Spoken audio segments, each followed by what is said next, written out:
a shipwreck and a storm that the Apostle Paul was in. Now, when I was little, I liked pirate movies and stories. And I was thinking there's not a lot of pirate stuff on TV nowadays, except like Jake and the Neverland Pirates, but you guys are probably all a little old for that. What are some things that you guys have watched that have like old wooden ships and stuff? There was one thing I thought of. I want to see if you guys think about it. It's exactly what I thought of. How to Train Your Dragon. Are there any episodes of How to Train Your Dragon? You've seen a lot more How to Train Your Dragon than I have. Are there any episodes with storms and shipwrecks and things? Yes. Okay. Does that look pretty scary? Is that something that you would want to go through? No? Especially not on an old wooden ship that could get creaky and noisy and things like that. What about some Bible stories where there were storms? Go ahead, Kate. Not this one, a different one. Cheater. Can you think of any Bible stories where there was a storm or a shipwreck or anything?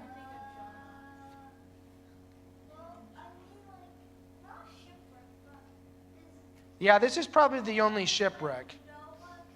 Noah's a good one. There were definitely, that's quite a rainstorm, wasn't it? Okay, Kate answered one. Oh, there's Noah. Jonah.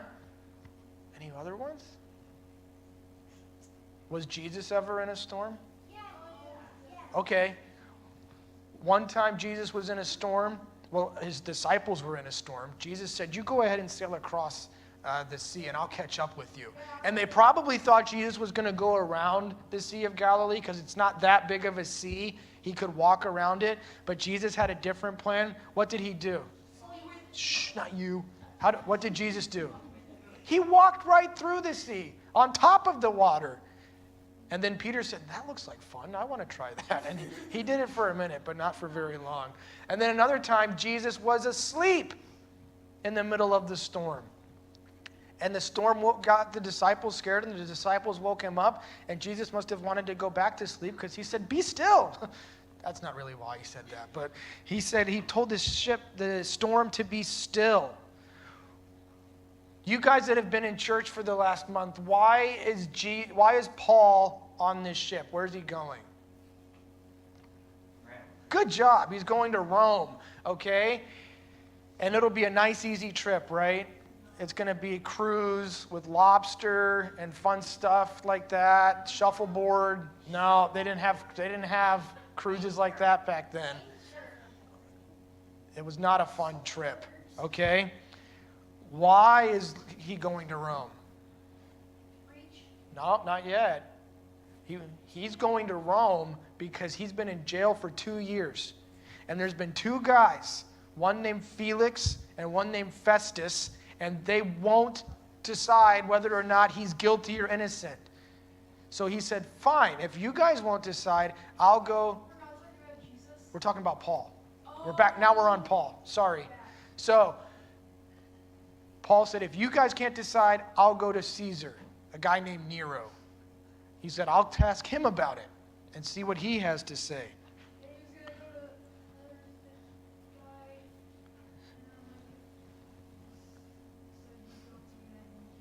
Right. So here we go. I'll read it to you, and then we'll talk about it. So we're going to read Acts chapter 27, okay? I'll read it. If you have a Bible, you can turn to it. And I've got some pictures of the ships and things like that. This one's the Bible, if you want to turn there. There you go. All right, Acts 27. Acts 27. And when it was decided that we should sail for Italy, because that's where Rome is, they delivered Paul and some other prisoners to a centurion of the Augustan cohort named Julius, and embarking in a ship of the Adramyttium, that's a fun word, 27, which was about to sail to the ports along the coast of Asia, we put to sea, accompanied by Aristarchus, a Macedonian from Thessalonica. The next day we put in at Sidon, and Julius treated Paul kindly and gave him leave to go to his friends and be cared for. And putting out to sea from there, we sailed under the lee of Cyprus because the winds were against us. And when we had sailed across the open sea along the coast of Cilicia and Pamphylia, we came to Myra and Lycia. There the centurion found a ship of Alexandria sailing for Italy and put us on board. We sailed slowly for a number of days and arrived with difficulty off of Cnidus, and as the wind did not allow us to go farther, we sailed to the lee of Crete off Salmone. Coasting along with difficulty, we came to a place called Fair Havens, near which was the city of Lasea. Do any of you know where any of those places are that we just read? I know where Italy is. Oh, there's okay, Italy. What about Cyprus and Adramyttium and Myra and Lycia? Yeah, this is old geography. And even if you looked at a map nowadays, you wouldn't find all of these places because their names have changed. Now, when they first set sail, it was a small ship. Does that look like a small ship to you? It is, though. The next ship, we're going to read about a ship later called an Alexandrian ship. That ship has 276 people on it. That was a big ship. This was the first ship that they went on. Okay? So, yes, sir? No, that's not. There's no Vikings. Sorry. The Vikings came later. The Vikings came about 1,500 years after this story. But boats still need to be about the same shape even now to float. Okay. So, first, Luke wants to tell us about some of the people on the boat. Somebody name me one person who's on the boat. Paul. Yeah, you got one. Okay, who else was on the boat? The centurion. What was the centurion's name? Julius. Okay, you guys are out. Anybody else that you heard? Guy's name that started with an A. Is it still up? Oh, no, the picture's up there. Here, can you read that? Aristarchus. How many of you are glad your mom did not name you Aristarchus? That would have made kindergarten hard. I never got out of kindergarten. I could never spell Aristarchus. Aristarchus is somebody that you've probably never heard about, even on most of the grown-ups. Maybe they've heard that name, but he's a bigger deal than you might think. Aristarchus was from Thessalonica, and he came with Paul all the way to Jerusalem to help give money to some people in Jerusalem who needed help. And then, I guess he stayed there for 2 whole years while Paul was in jail. Maybe he brought Paul food. Maybe he told people what Paul was doing. And then after 2 years, he gets on the boat with Paul and says, I'm going to Rome with you too. This was a guy, we don't know a lot about him, but it seems like he was a big helper of Paul. Now there were also some other prisoners. There were also some sailors. There's one other person I want you to know was on this boat. No? Luke, listen to this. It says it was decided that we should set sail. Elise, what's it called when you write a story and you say things like, I was walking down the road and my friend said to me, shh. Do you remember first person and third person in those? So what's it called when you start talking about something you did? What's that called?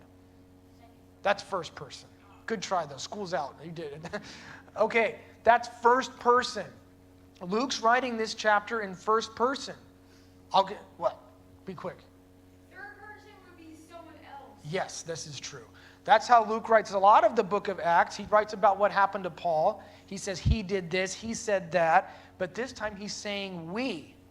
So Luke is on this boat too.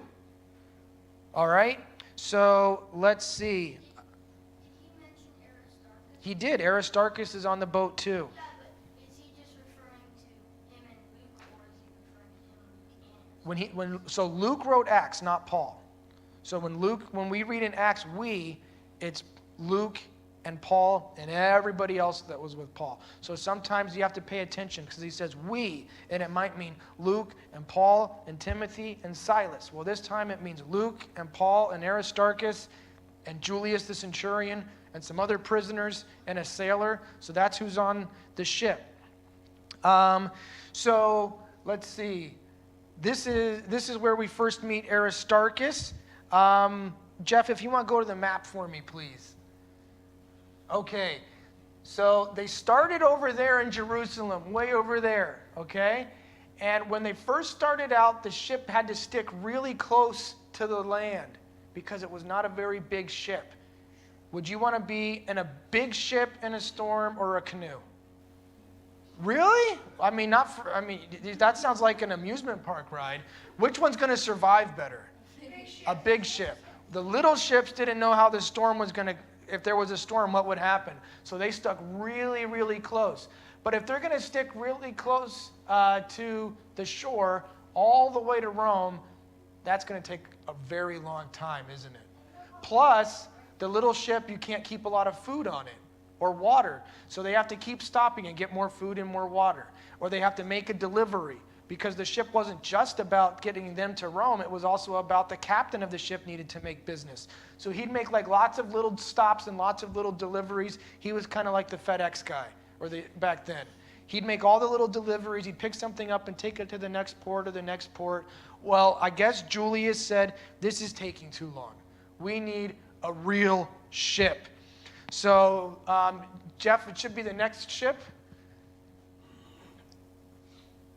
I hope. There. Do you see you see the little people on the ship there? That's more like what the second ship was, the Alexandrian ship. Hold on. Now, one thing's a little bit different. Does it look like there's oars, not the big ones in the back, but all along there? You see, I don't know if I can reach. They're little brown, and you can kind of see the shadow on them. Okay. That's a warship right there. And they've got all those guys in the bottom to row the boat as fast as they can so they can start throwing spears and arrows and stuff at each other, because that's how war was back then. But the Alexandrian ship was to deliver grain. And that's going to come out later. Larry, you carried grain in some of your trucks, right? And Larry's talked about how if you take a turn too fast, it'll swish to one side, because it's not quite as loose as water, but it's not as stable as a stack of boxes. Well, they'd have the whole ship full of grain, which would make a storm kind of rough if it all shifted to one side. But instead of having guys down in the bottom to row, they'd have lots and lots of grain to feed the whole Roman Empire. So Rome was very glad to take over Egypt, because Egypt was full of fields of grain to go and feed their giant empire.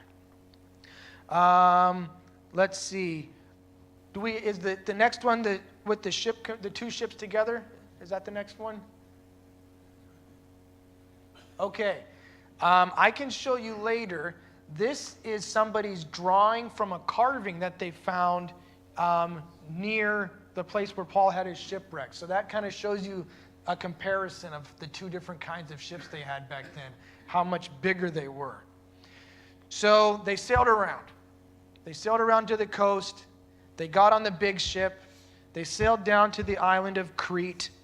And then Luke starts telling us danger's coming. So far, it's just been an interesting geography lesson. We sailed there. We sailed here. A guy named Julius was with us. He got a big ship. He got a little ship. Danger is coming. Ready? Since much time had passed, and the voyage was now dangerous, because even the fast was already over, Paul advised them, saying, Sirs, I perceive that the voyage will be with injury and much loss, not only of the cargo and the ship, but also of our lives. But the centurion paid more attention to the pilot and to the owner of the ship than to what Paul said. And because the harbor was not suitable to spend the winter in, the majority decided to put out to sea from there on the chance that somehow they could reach Phoenix, a harbor of Crete, facing both southwest and northwest, and spend the winter there. As we tell this story, as we read what Luke writes, I want you to pay close attention to when Paul talks, because Paul has some important lessons for us and for all of the guys on the ship. So what did Paul say? You want me to read it again? Okay, you don't? What do you want to do? I'll read it again. I'm going to read it again, and I want you to listen to the warning Paul's going to give them, okay? Sirs, I perceive that the voyage will be with injury and much loss, not only of the cargo and the ship, but also of our lives. You put your hand and see if someone else can help. What did Paul warn them about? How about you, Miles? What did Paul warn them about? Yeah. Did he say this was going to be a good trip or a bad trip? Bad trip. He's giving them a warning. Now, if you were Julius, he's the centurion, he's the Roman, he's in charge of this operation, would you listen to the guy who's been in jail for 2 years for preaching, or would you listen to the ship's captain? You're right. That's who we would all listen to. We all want to say, I would listen to Paul because I'm a good Christian. Like, nah, would you listen to the preacher or the sailor? You'd listen to the sailor. Now, it's not like Paul has never been in a shipwreck before. Listen to this. 3 times I was beaten with rods. Once I was stoned. 3 times I was shipwrecked.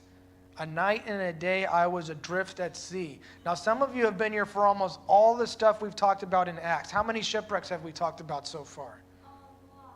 We have? 0. We haven't talked about any shipwrecks yet. No, and Paul says he's been in 3 shipwrecks already. So Paul has done some sailing. It's not like he's a total dummy that's never been on a ship before. But you still can't blame them for listening to the captain. Could you put the map up there, Jeff? Do you see right in the middle there where it says Crete?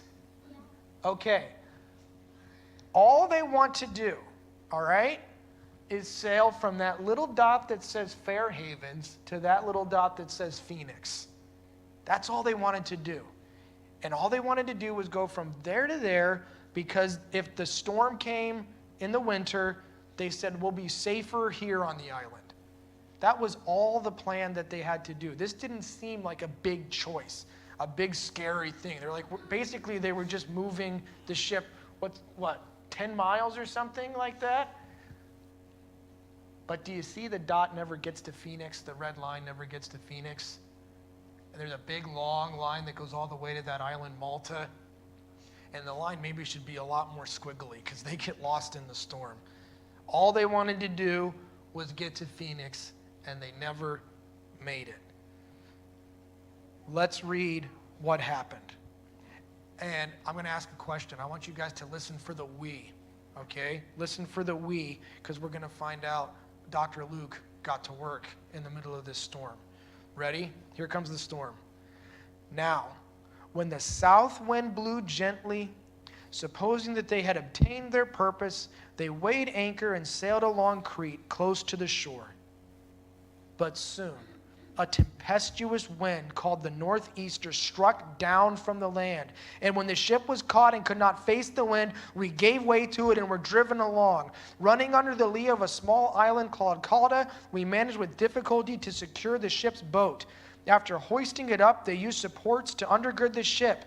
Then, fearing that they would run aground on the Syrtis, they lowered the gear, and thus they were driven along. Since we were violently storm-tossed, they began the next day to jettison the cargo. And on the 3rd day, they threw the ship's tackle overboard with their own hands.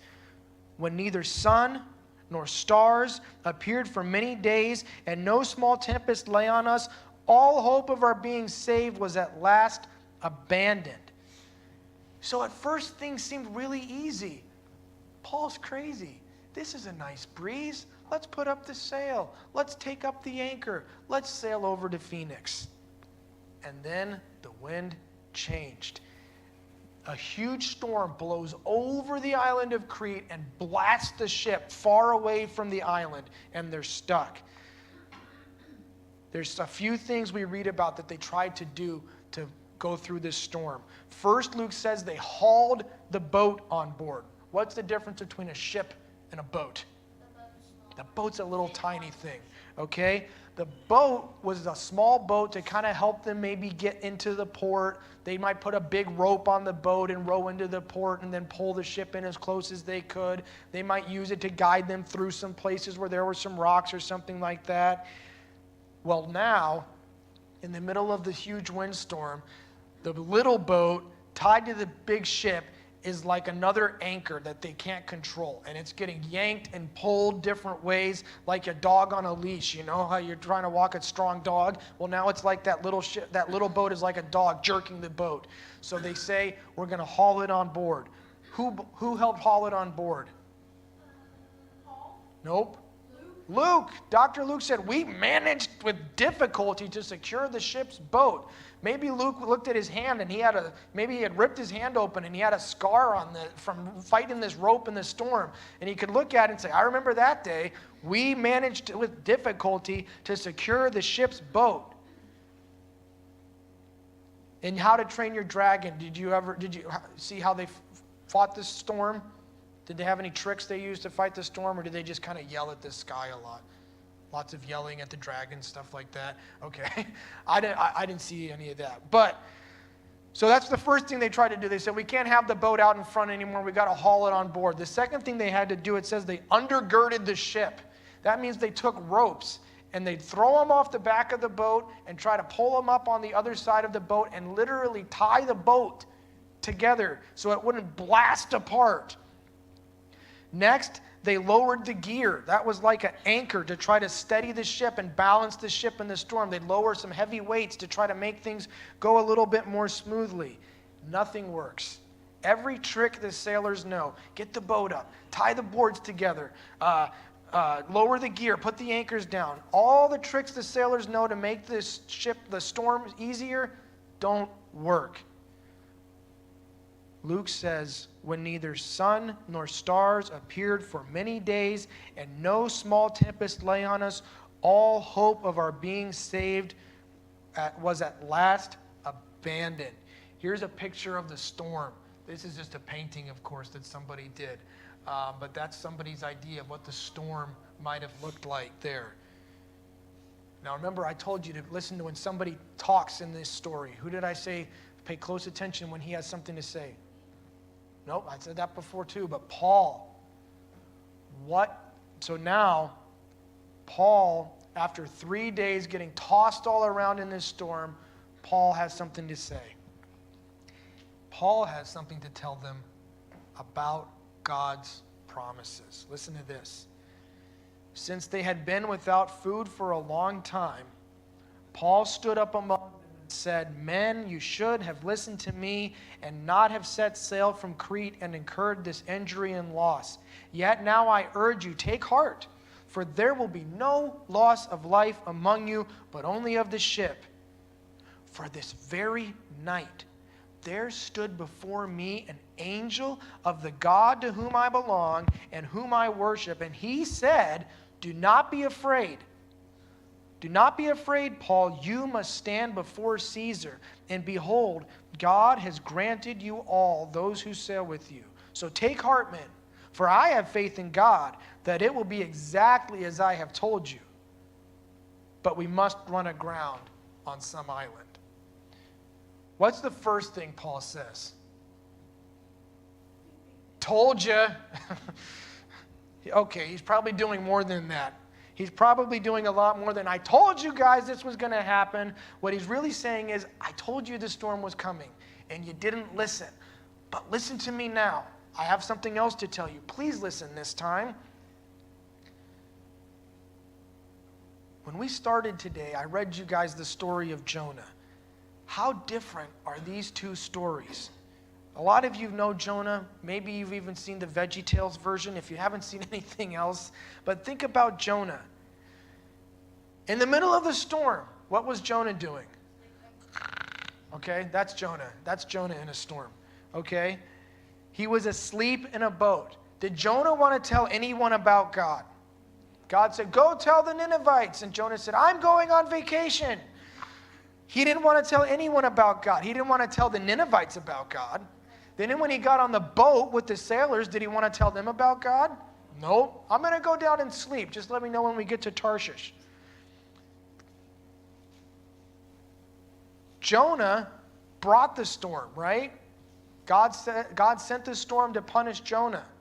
Paul, he was there too in the storm, but Paul is going to save everybody. Everything is opposite in the story of Paul than in the story of Jonah. Having disobedient Jonah on board the ship almost cost all those sailors their lives. But having Paul obedient to God on the ship saves all these sailors' lives who haven't been able to fight against the storm for 3 whole days. Jonah didn't want to tell anybody about God. Paul says, guess what? I have wonderful news. God made a promise. A promise to me that I'm going to speak before Caesar. And a promise to me that all of you can survive this storm. The one thing Jonah and Paul had in common is they both served the same God. But where Jonah said, I'm running away from the God who made the land and the sea by getting on a boat on the sea, and the sailors said, what? Why would you run away from the God who made the sea on the sea? That's a very bad plan, Jonah. Paul says, the God who I worship says we're going to make it out of this storm. Don't be afraid, take heart, and have faith. But we are going to lose the ship. Last week we talked about Paul's hope. So for Paul and Luke and Aristarchus, and if any of those other prisoners were Christians, this is great news. God says we're going to survive. God gives us hope. God keeps all of his promises. Luke says that they lost all hope of being saved. Now, how did Jonah's crew get saved? They chucked him overboard. How is Paul's crew going to get saved? No, they're going to have to wreck the ship. They're going to have to wreck the ship. But if they will, destruction will be changed into deliverance. So at the beginning of the voyage, when they said, we're going to listen to the sailors, not the preacher. Now the sailors are all panicking because for 3 days they've lost every fight against the storm. And now the preacher comes up and says, it's going to be okay. But listen to me. So as the story goes along, we see people start paying attention to Paul differently. At the beginning, they said, we're not listening to him. What does he know about sailing? Well, some people are starting to pay attention to Paul, but not yet. Because first, there's a mutiny. Do you know what a mutiny is on a ship? No? Hi. Okay, go ahead. What's a mutiny?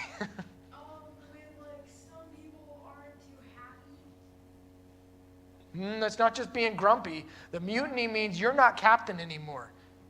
And we're going to make this guy captain. Or we're not even going to have a captain. We don't like the way you're sailing this ship.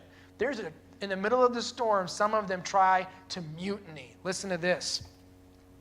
When the 14th night had come, that's a rough storm, guys.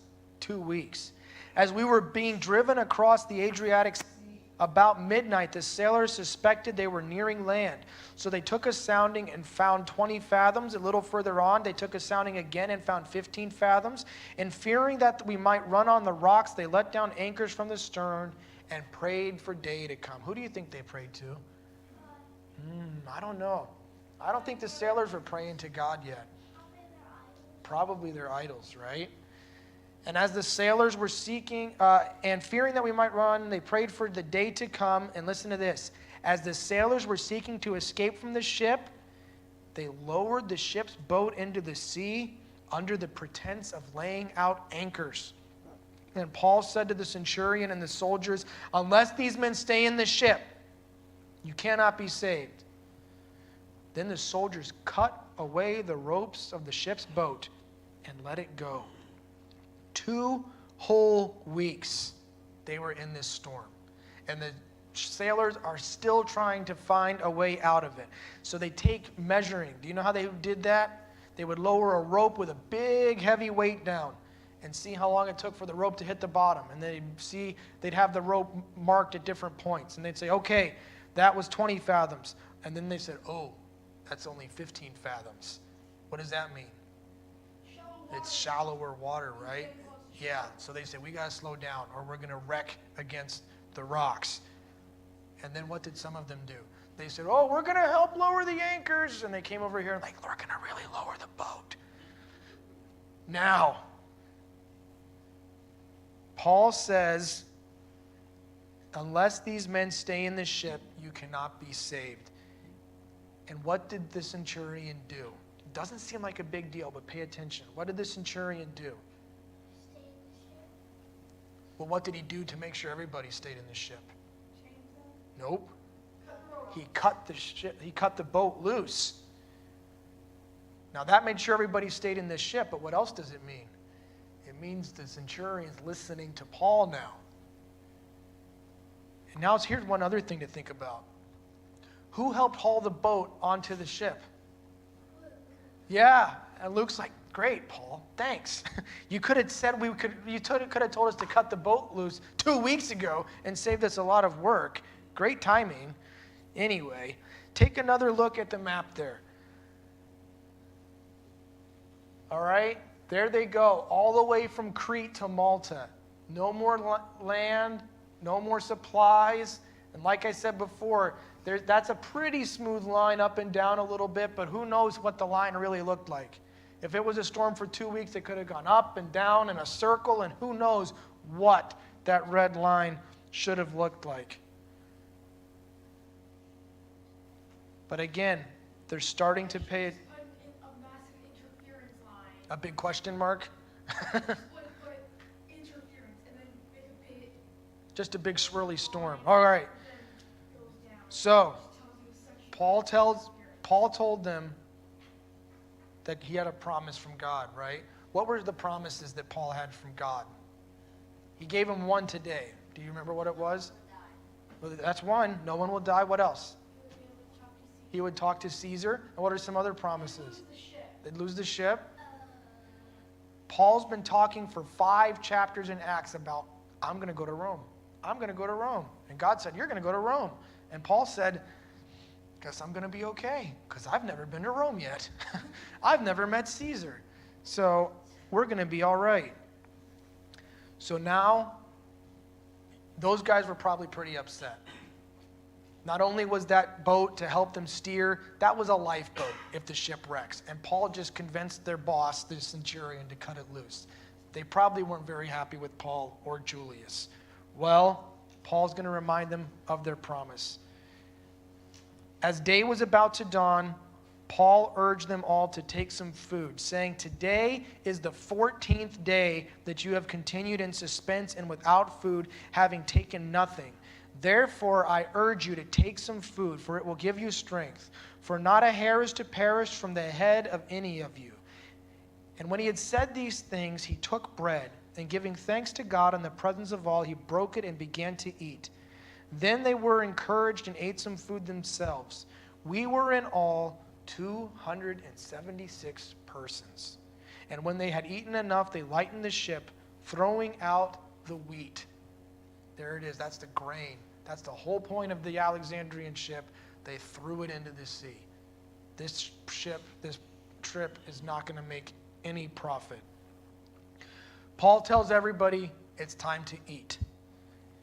It's hard to cook on a stormy sea. And it's hard to keep it down afterward, too. That means they're going to get seasick if they ate it. Plus, they had already started chucking some stuff overboard. Anything they could, they had already thrown overboard. But Paul tells them, you might as well eat what you can, because the storm's almost over for us. The shipwreck is almost here. Eat your fill and get strength. And then, in the middle of a storm, with a shipwreck, the next thing on the schedule, with the chance of profit all the way gone, they're not going to make any money, the sailors, from this trip. They're going to lose not only the stuff in the ship, but the ship itself. Paul has a prayer meeting. Let's pray. Let's eat. And the way Luke writes about it, what does that kind of sound like? That might be a question for Elise or Emma, but maybe somebody else could get it too. What does it sound like when he says he took the bread and broke it?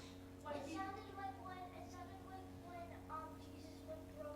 Doesn't it sound like that? Doesn't it sound like the Last Supper? He took the bread and broke it. Now Paul doesn't have any wine to give to the sailors.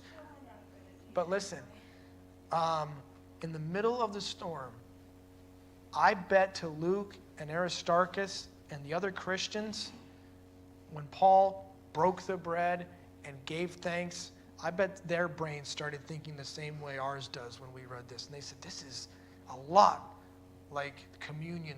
This is a lot like the bread and the wine that reminds us Jesus is with us. Jesus is coming back. Even in the middle of this 2-week storm that we can't beat, God is with us. And Paul says, let's give thanks. Now sometimes, can I tease a funny thing about you, Levi? No? Okay. No, I won't do it. A lot of times at prayer meeting, Levi will know what I'm talking about, and some of the kids will, but I won't share a story without his permission. But a lot of times at prayer meeting, I go and pray with the kids. And we talked about last week about being thankful for something we prayed for a long time, right? Okay? So, sometimes we pray and pray and pray for something and we get it and we don't really say thank you. Sometimes we go through hard times and we say, God, get me out of it. God, get me out of it. God, get me out of it. Sometimes God does, and we just move on and say, okay, it's over. And we forget to say thank you. What if God doesn't get you out of something? Can you still say thank you in the middle of the storm? Paul says it's time to eat, get strength, and all 276 of you will be saved. You want to hear about that? Here we go. Here's the last chapter of the story. Now, when it was day, they did not recognize the land. So remember it said they perceived that they were close to land. A lot of people think the sailors who had been on the sea their whole lives could hear the waves crashing on some rocks. And even though it was midnight, even though it was dark, even though it was a storm, they could hear the splash, splash. And they'd say, we're getting close. We're getting close. So day comes, and they did not recognize the land, but they noticed a bay. They noticed an opening in an island. They didn't know where they were, a bay with a beach, on which they planned, if possible, to run the ship ashore. So they cast off the anchors and left them in the sea. They cut all the anchors off. They're making the ship light. They already threw all this stuff overboard. They already threw all the grain overboard. Now they're cutting the anchors off. They're like, we're just going to have the ship as light as it can, as fast as it can. They hoisted the sail to the wind, and they made for the beach. But striking a reef, they ran the vessel aground. The bow, where's the bow on the ship? Nope. Nope. That's the front. The front. The front of the ship. I lost my spot, sorry. The bow stuck and remained immovable, and the stern, where's that? The back, good job. The stern was being broken up by the surf. The soldiers' plan was to kill the prisoners, lest any should swim away and escape. But the centurion, wishing to save Paul, kept them from carrying out their plan. He ordered those who could swim to jump overboard first and make for the land, and the rest on planks or on pieces of the ship. And so it was that all were brought safely to land. This is an intense scene. If anybody ever makes a movie about Paul, this will be pretty cool to see. They throw all this stuff overboard, they put the sail up, they cut all the anchors off, and the ship is moving as fast as it can. They're aiming for the sandy beach when wham! The ship crashes into a reef. And then, as they're trying to figure out what to do at that point, and some of them are jumping overboard, the back of the ship gets beaten up by the storm coming at them. So you can just imagine a guy steering the boat, jumping to it, and it running in slow motion as splinters and wood and planks and ropes and stuff fly all around him. Sounds pretty cool. They run and they start jumping overboard. And then we find out that Julius's soldiers had a different plan. What were they going to do to the prisoners? Why would they kill the prisoners?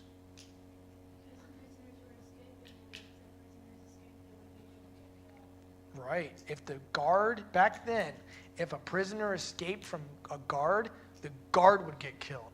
And these guys says, we're not giving them a chance. Can I just say, that's pretty rude to guys who have helped you fight a storm for 2 weeks. And they're like, well, now we're going to get on shore. I guess we'll just kill them off. That's just evil to me. But Julius puts a stop to it. Some of them swim. Some of them grab broken pieces of the ship and float to land. And all 276 people on that ship made it alive. Can you show that last picture there, Jeff? This is from a tourism website. You can go visit St. Paul's Bay right now. So you can see, doesn't that looks inviting there. We're going to aim right in there. We're going to sail into the beach. And you can read about the geography online. There's mud in higher spots that you can't see in the water. And it's just like Luke describes, that there's reefs in the way, and they would have crashed ahead of time. You might need a little boat like that. Everything Luke describes about the geography, about how people sailed back then, everything Luke writes is true. I'm almost done. Can you ask me after? Awesome. It's still a nice place to go. So this is a pretty exciting story to me in the Bible. You've got sailors, you've got centurions, you've got a storm, you've got a shipwreck. Levi's thinking about Vikings. But what does God want us to think about from this account? What does God want us to learn? I think the main lesson for us is to see how Paul, the Christian, dealt with two things. How he dealt with the storm and how he dealt with the unsaved sailors. First of all, Paul trusted and obeyed God's instructions. Whatever God said, Paul did. And he trusted that God's word would come true. He said, I have got faith in the God who I worship. In the middle of the storm, he prayed and thanked God. God promised him that he would survive, and he trusted God, but that's not all he did. He didn't just say, God's going to take care of me. God gave me a promise that I'll go to Rome and I'll see Caesar, so I'm going to be okay. He didn't just do that. At least 3 times in the story, and probably more that Luke didn't write about. Again and again, with the storm raging around them, Paul stops to tell the people on the ship about God. He didn't just give advice, like at the beginning, he doesn't say, God told me there'd be a storm. He said, I perceived there would be a storm and much loss. But later on, he says, God made me a promise. An angel came. He tells them what God said, that God would save them. So even when they didn't believe in Paul, even when Julie, as far as we know, didn't become a Christian, at least not yet anyway, they saw Paul's faith, and Paul's faith encouraged them. So now, when we read a Bible story, we need to take it and say, what does that mean for me? And it doesn't just mean Paul's pretty cool. I hope I can be like Paul someday. Because every Bible story you read, even if it's about Paul or Jonah or Daniel in the lion's den or David and Goliath, it's not really about Paul or Jonah or Daniel or David. It's really teaching you about God. Guys, Christians can trust God in their life. Sometimes we go through hard times in our life and we say, it's like I'm in a storm. We can trust God in those storms. Just like Paul reminded them, God is with us. Let's pray and thank him and eat this food. God sent an angel to us. God is with us in our storms too. Paul said, the God who I worship, he said, that's my God. I belong to him. He's going to take care of me. We belong to God too. And then Christians, just like Paul did, can tell other people as they're going through a hard time, let me tell you about my God. Let me tell you what he's done for me. Let me tell you what he's promised me. And just like Paul took the chances he had to tell people about God in the middle of the storm, we can do the same thing too. All right? You guys did great listening and talking to me and paying attention. I really appreciate it. Let's pray real quick, and then we'll sing one more song, and we'll be done for today. So, Father, thank you for your word. Thank you that you are the God who made the earth and the sea and controls them all. Thank you for these stories in the Bible of how you command even the most terrifying, strong things of nature, a thunderstorm in the sea, and we can trust you. for the storms that we face, the dangers we might face, whether they're from nature, whether they're from the trials in our life, whether they're from people that want to attack us and hurt us, that we can trust you, that you are in control. And then I pray that we won't be selfish, that because we know you're in control, because we know you keep all your promises, when we see someone else going through a hard time and trials, we'll tell them about you so they can have faith and they can have peace in their storm too. In Jesus' name, amen.